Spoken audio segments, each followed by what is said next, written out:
gear versus somebody else's. You can put your gear wherever you want, just don't put it on top of somebody else. Big no-no. So on a demonstration boat, we're allowed to have 20 traps. If you're fishing commercially, you can have up to 800 in the water at one time. Guys around here are doing 3, 4, 5, 600. If you're offshore 10, 12 miles out, you're doing all 800. You can do 800 traps in a day if you wanted. They're not doing single trap, single buoy. They're doing what are called trawls. So they might have, you know, on the bottom 600 feet of gear. Every 100 feet is a trap. This trap is so consistent. It is consistent. Great. All right, so this is our pretty typical Maine lobster trap here. All these buoys around here you see have something similar attached to it on bottom. There's 3 different sections to this trap. Our first section, this is where everything comes into the trap, and they come in here to eat the bait that we put in there, so we call this the kitchen. As they kind of feed and more stuff starts to come into the trap, they get pushed deeper and deeper into the trap.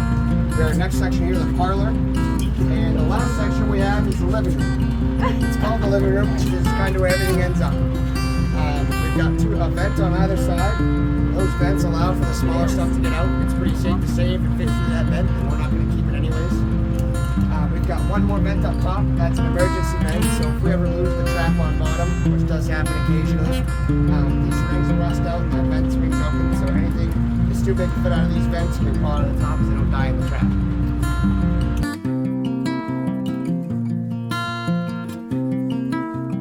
Right there?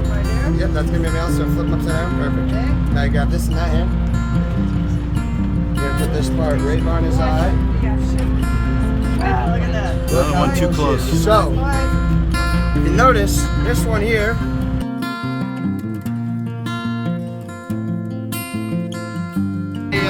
obviously a female. Carried eggs.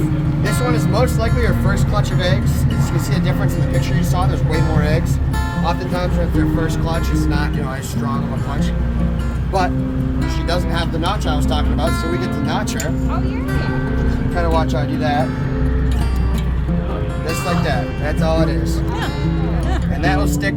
Yeah, so lobsters don't have, they have a ganglion nervous system, which doesn't include pain receptors. They can feel touch, but they don't feel pain. So like, notice how she's pinching her antenna right now?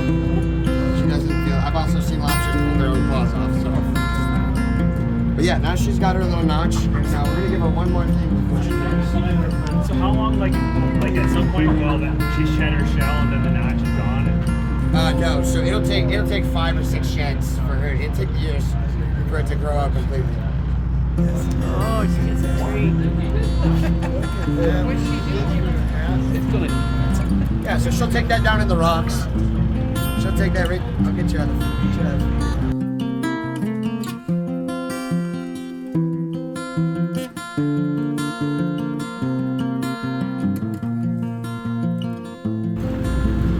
Do you have a certain place you have to set them? Not that you have to, but there's certain places we like to set them based on like the